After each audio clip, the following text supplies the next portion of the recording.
We'd like to welcome each and every individual to Voices of Integrity podcasts with interesting people. And we've done a number with Peter of podcasts. And last week we did one, and it was so interesting. It's like we can't wait another week or another month or 2 or 3 months. So Peter travels all around the world, and so sometimes he's not available. And so he was gracious enough to say, "Yeah, I've got some more time." So we're doing, 1 week back to back.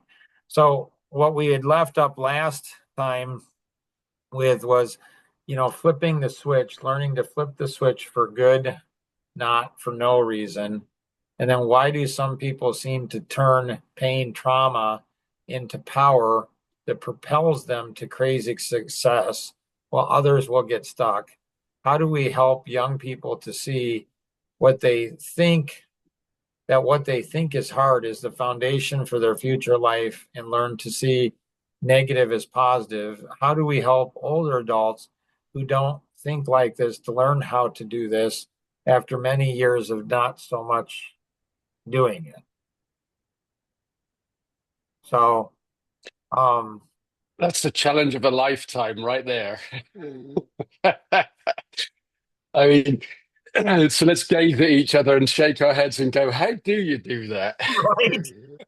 That's what I'm saying. I'm like, I don't know, man. I hope we figure it out because, Well, the catalyst to trying to figure stuff like this out to me is to use some tried and tested expressions and challenge them because it's like you can only work with the willing, and the willing are the able, right? The interested. So that what does that expression mean to me it kind of played straight into this, or one volunteer is worth 1,000 recruits. They're basically speaking to the same thing, right? Because it's saying it's really saying if you're open enough to deal with anything, that there's no barrier in your way other than the desire or the interest to move forward, contribute, be willing, because you're able. And to be willing and able, you have to be open-minded, right? And if you've made mistakes or suffered in the past, it's that expression, you only touch a hot stove once. And why is that? You won't try again because you felt burnt and you don't know why. And I think it's all locked up in there somewhere because it's not that everybody to the same degree has walls up or got themselves in a box surrounded by limits that are created through fear or making mistakes or having a bad experience and not wanting to try again. And just as a kind of feed into that, I found many times in work life where you're trying to solve a current future problem and you're asking the team what's for ideas, and you come up with some, and then you get some people saying, "Oh, that won't work." And you go, "Tell me more. Why won't it work?" Because we can also, and they say, "Because we tried it before and it failed." And then usually my response to that is, "Well, tell me exactly the circumstances under which you tried this before and it failed." And that's where the digging begins because you go back and it's like the fear of failure sometimes is changes depending on circumstance. It's not like you touch a hot stove, you burn your finger, you see another hot stove, you don't put your finger on the hot stove. In life, we kind of pass through lots of hot stoves, right? In a way, it could be trauma that you've experienced as a victim in some circumstance. You're a child, not an adult, and it happened to you as it happened rather than you fought and lost, and so it was a fight and you lost. There's a difference between, I think, feeling uh, feeling like you've been burned. Because in the business situation, once you get past that, you go, okay, it failed then and in under review, if you understand the reasons why it failed, so you don't have to throw away the whole thing. You just have to change the elements that caused it to fail the last time. See, Do you and this understand is what I'm where saying? So, it's so strange because years ago, I don't know what it's been. So a mutual friend of Peter and mine is Tom Coons. And so he's the past president of Century 21, so largest real estate franchise in the world. And he was on a podcast with me one day, and I guess I wasn't bringing my A game. Like I wasn't like he could tell something was off. And he said, "So Mark, it seems like you're a little down." This was pre-show. He said, "It seems like you're a little down." I'm like, "Yeah." He says, "What happened?" I said, "Well, I spent 2 years developing a partnership with a CPA accounting firm, and the guy just quit. Like he just quit." And he's like, "Okay, so why are you down?" I'm like, so I was a little irritated with him. And I said, "Well, I spent 2 years and we had an agreement to do this and this. He didn't follow through. And then he just quit on me." He's like, "Okay, so why are you down?" He did that at least 4 times to me until I got really ticked. And I said, "Tom, I don't understand.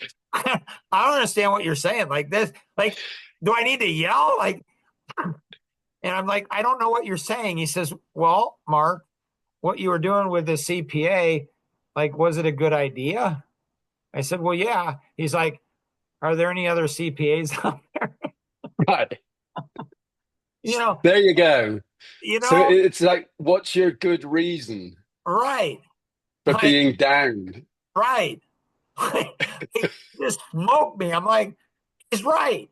I mean, it's just, I had that Yeah, same experience when I was in college. I was going to my parents, my dad was a pastor, and so they said, "Hey, we want you to go 1 year of Bible college." And I wasn't really interested in that, but in honor of them, I said, "Okay, I'll go."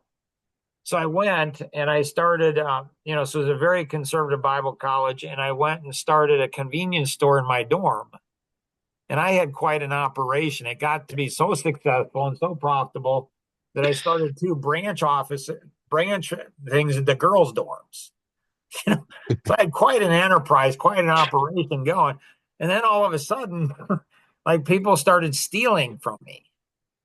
Now I'm thinking, like I'm like 18 years old, and I'm thinking, like it was on honor system, and I'm thinking, you're at Bible, like these are future pastors, for crying out loud. Like, why are you stealing? Like, and I guess I was kind of moaning and being a victim.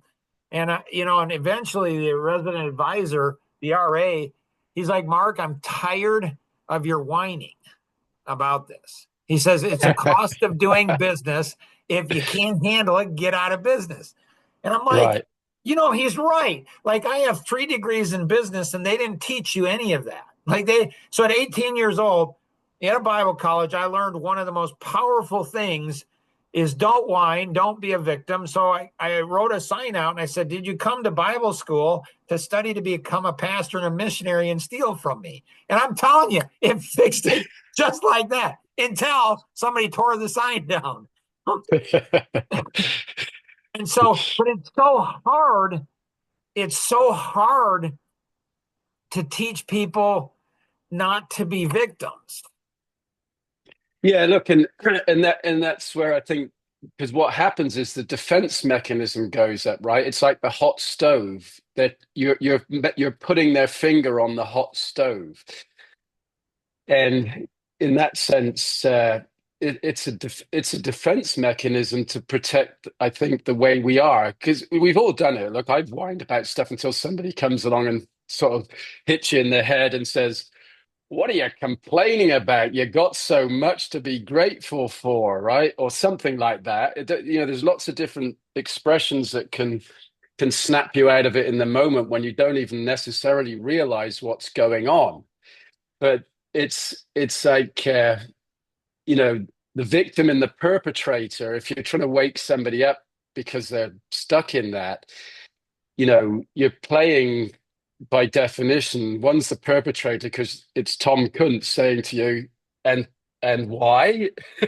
Why are you whining? Right. And then immediately, and we all do it, but I guess we all do it to varying degrees. When if somebody's trying to show you not the way, but suggest that there's a better way by reviewing mistakes or where you felt like you failed, or you were a victim effectively, it's the same thing in, as I said, in whether it's in business or in just life, when somebody's going back and looking at something that went wrong before in order to do something better now. It's like Edison, inventing the electric light bulb. It's 1,000 failures.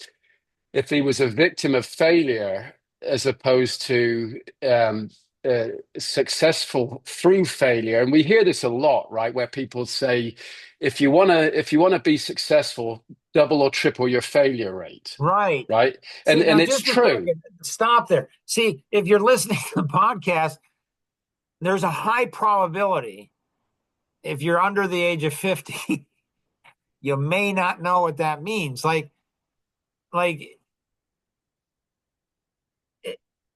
like there's so much like failure. Like we tried to teach our children, failure is always a choice. You always choose to fail, and there's only two ways to fail. There's only two ways you can fail. One is fail to try, or two is fail to learn. Yes. I mean, those are the only two ways to fail. Simple, isn't it? Like it's not this is not rocket science. No, But but it's like the Berlin Wall or the Great Wall of China. To actually break through that takes willingness and a persistence, right? Because you don't go off and try to succeed at anything and say, I'm going to do this 10 times or until it kills me.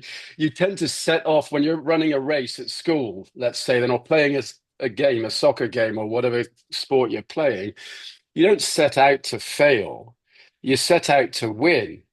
But if you lose, you tend to feel deflated. And in school these days, we still say everybody gets a prize, even if you fail, right? And everybody, I mean everybody. So as opposed to being wearing failure like a badge of honor, in a way, to go back and say, okay, we're in the semi-finals, sort kind of thing, you're starting to fear failing that winning there to get to the finals. You kind of got to look back at, yeah, you won all the way here, but where could we do better, right? So it's not where did we fail to be 100% on our game.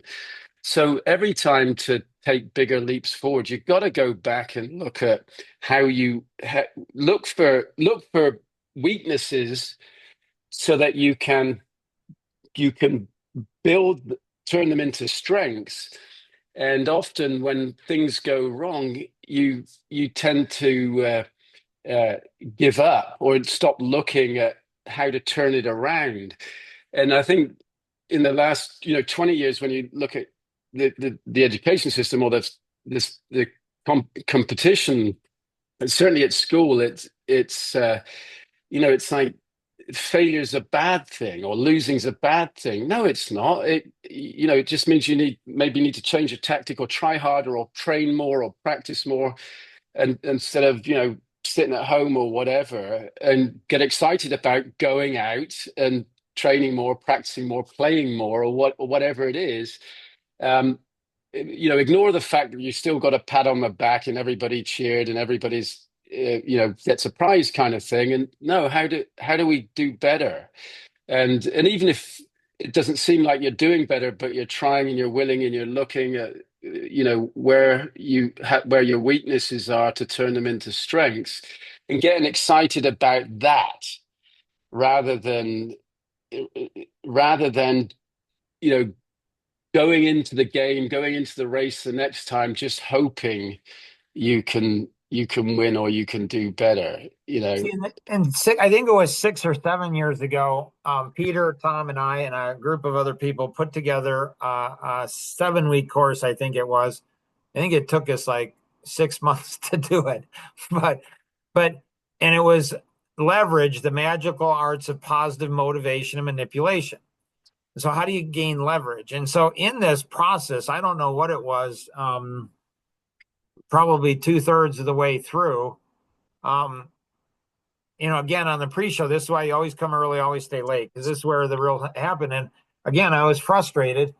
And Tom's like, "What are you frustrated about?" I'm like, "People say they understand, and they don't." Like I explain a model to them. I explain, a model to them, and they're like, "Oh, I understand that." And it's like, no, you don't. You don't understand, but they think they Right. do. And if somebody Yeah. thinks they understand, then they stop learning, and they can't. They understand at a surface level. And I'm like, and and he laughs, and I said, and I can't figure out how to get people like, why can't I get people to really, you don't understand what I'm saying. You understand surface, not deep. And he's like, just flippantly, he's like, "Oh, that's easy." I'm like, "Really, Tom?" Like, and it's like, "What is it?" And he's like, "They're not internalizing it." Right. And I'm like, and I could feel the energy. I'm like, "Oh my, he's right." So I got all excited. I said, "Tom, how do you go ahead and help people internalize?" He's like, "Oh, I don't know." And I'm like, "Really?" Well, So that's why we're having this conversation, right? right. And so then Because I go to sleep that night. I wake up the next morning and this model is all right there. So I get out of bed real quick and I jot down this whole model. And I had the entire model except the last piece here. I had the whole thing. It all came to me. And I get on and I'm like, I'm really excited about the model, but I'm really frustrated because I can't figure out this last thing. I go through and I say, okay, this, and Tom's like, that's pretty clear, go from unclear to clear. And then go through and I explain the whole thing for him. And Peter was there. And I go, and then you go through this whole process and you get to the end. And I say, I can't figure out this last thing wasn't here. And Peter's like, "Oh, it's Phil." I'm like, he's exactly right. He's exactly right. Like, it's like, so it's just weird. Like, you can have 99% of the answer, but you're missing that one piece. And as soon as he said it, I'm like, that is so true. Like, that is so true. Like, you go through all of this stuff and then you fail. And what do? Well, most people give up. But what you well, do is you go to get it and you get it. You're not that smart. You're not that brilliant. And then you go, I'm going to go through and do the whole process again. And you go over it again and again until eventually you make a breakthrough. yeah, look, and it's that, we live on the surface, right? We live we live on the surface of the earth. We live superficially a lot of the time. So that when you say it's about internalization, it is, because what is that? That's going a bit deeper. What does that take? Curiosity, right? Because I think the wall I come up against a lot when things are going wrong, and I'm talking, I guess, more person to person now, not business now. And you're asking somebody when something's gone wrong for them, uh, what they were thinking. All right, this is my method anyway to try and get them. What were you thinking at the time when you broke that thing, or you damaged that thing, or you hurt yourself emotionally? The thing, like when you say, "Well, I'm not feeling so good today. I'm a bit depressed," or whatever. Right, I'm feeling lethargic or lost, a bit lost fuzzy, or whatever it is. When you ask somebody in that situation, well, why are you feeling like that? Right? So let's say it's somebody that's stuck a bit, use that expression, right? And they're down. And you ask them, why are you feeling like that? Because that's the surface. What you're seeing, right, is low energy, the don't care kind of thing, or upset, or whatever it is. That's on the surface. The answer is always, below the tip of the iceberg that's showing, right? You don't know how big it is or what it is. You can just see at the top it's not happy. And so the only way to find the source of happiness or unhappiness is to go a little deeper to understand. And that's an individual thing. And so the virtuous circle you showed there of thought, that's what it is, a virtuous circle of thought, right? That if applied will make you think deeper below the surface. So when you ask somebody what's up, what's going on, what happened, they tell you what happened, and whether it's damage done or mistakes made or whatever, they tell you the situation. And that's still at the surface. And you can ask curiously to try and get them to be curious about themselves. Well, what were you thinking? What was going through your mind when this event happened? And more often than not, if it's somebody that like you'd switch that around pretty quickly when somebody says something to you and it shocks you, right? Because you go, "Oh, damn." But for most people that aren't in that kind of open, curious state for themselves, they tend to go, "I don't know." And you know it's not true because we can pretty much remember everything, whether it's a good event or a bad event. It's hard coded. I think the problem is when it's having a negative effect on somebody, it's a defense mechanism. Because rather than telling the truth, forget their truth, the truth, I was pissed off because, or I was upset because, and then that reason for upset might be embarrassing because it was I don't know, revenge or justice being served in some way. And rather than telling the truth by saying what they were thinking at that time, and you're trying to get to it, not to punish them, then they tend to just build that wall around that bad experience and just lock it away. And so if you can't get to the reason why they were thinking whatever they were thinking that's taking them to a depressed state or an embarrassed state, they can't resolve it and you can't help them because in a way I think it's a feeling of shame or blame or bad choices that they don't want to say out loud because they'll feel bad and they are feeling bad or less than optimal. But if you think about some of those times where you've got upset, and so if I do it personally myself, when I'm getting upset, and then I go back and dig into what's really at the cause of that. It's usually if it's unresolved, right? So I'm feeling bad in some way. It's more often than not just I haven't internalized what happened, and I'm embarrassed to say out loud, even to myself sometimes. But once I do, I go, okay, I see I see what happened.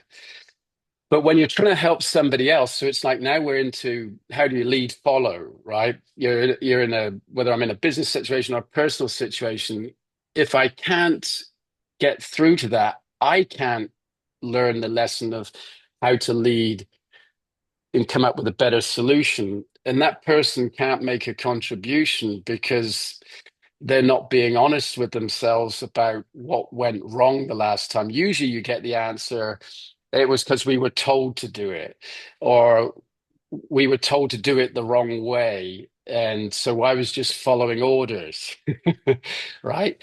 And so that's more in the business situation. But I think for whether it's for young people, it's kind of like learning to think curiously and openly without being defensive for whatever you're thinking because it doesn't matter, right?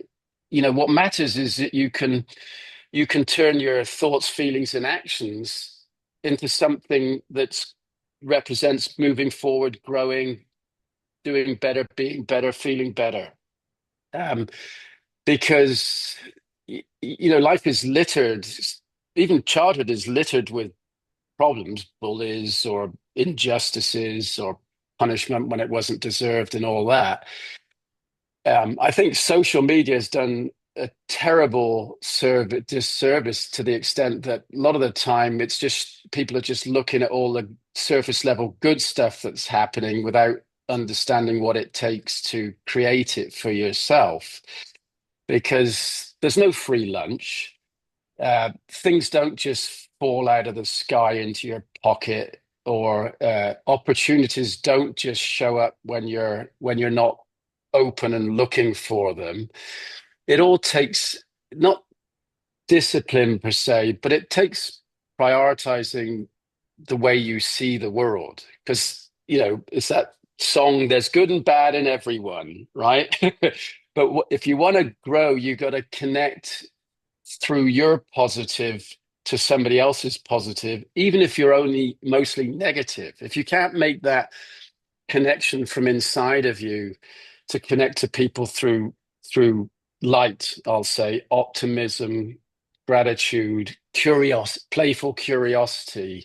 These are all positive vibes going out there. And you can't, if you can't connect through that easily if you're hiding something, if you're only dealing with the surface, because that idea that um, that's all we need to do, deal at the surface level with the world or ourselves, how good we look, how good we sound, how good what's more important is how good you feel and how you maintain that.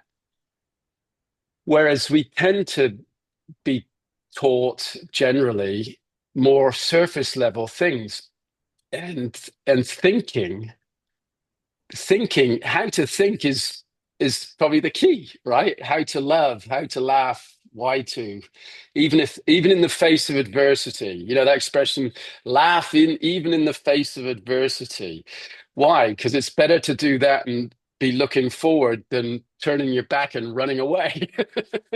Well, see, this is what's interesting. Albert Einstein, when he says you can never solve a problem on the level which it was created. What does it mean? It means Yeah, we create our own problems based on how we think.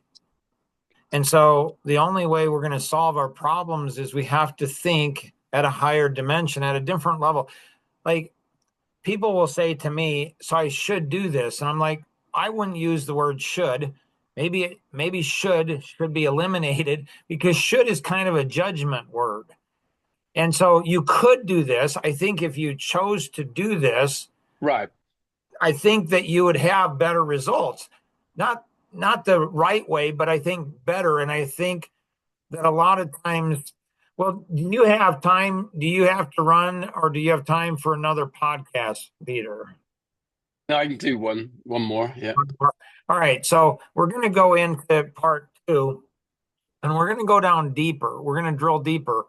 And so Alvin Miller, he's the owner of the Mercantile in Shipsheet, Indiana, a very successful gentleman in his early 80s. And I asked him, I said, so I get frustrated a lot with a lot of things. Like it just seems like people are created to be something amazing. And if they're not that, I don't know why. Like I don't understand. And I said, how do you have significant conversations? And he said, with some people, you can't. And Peter knows me good enough is if somebody says I can't do something, I'm probably going to I'm going to probably figure out how to do it. I'm like, what do you mean you can't? He said, well, to have significant conversations with people, you have to be vulnerable. And I'm like, I've never thought of significant conversations with vulnerability. So we're going to go in and look at some of these other models too. So a model, a visual to me helps me to see and helps other people, I hope, to see certain types of things. So we'll go into part two, and what I would encourage you to do is, like, even if you don't know, sometimes my wife, she listens to these and she's like, I have no idea what Peter or you are talking about. And You haven't what? Sorry, you cut out then. she says, I don't know what you guys are talking about. Like you, Right, I don't know right. what you're talking about. But she feels there's something significant. So if you don't understand what we're talking, it's okay. Join on a live, like Mary Jo and Mina and Katie and Elaine are doing. You can join us, and you can even interrupt us too. Yeah. Look, and Well, let I me can't stop tell you you, how but let's important. get started with you here. Just here we go.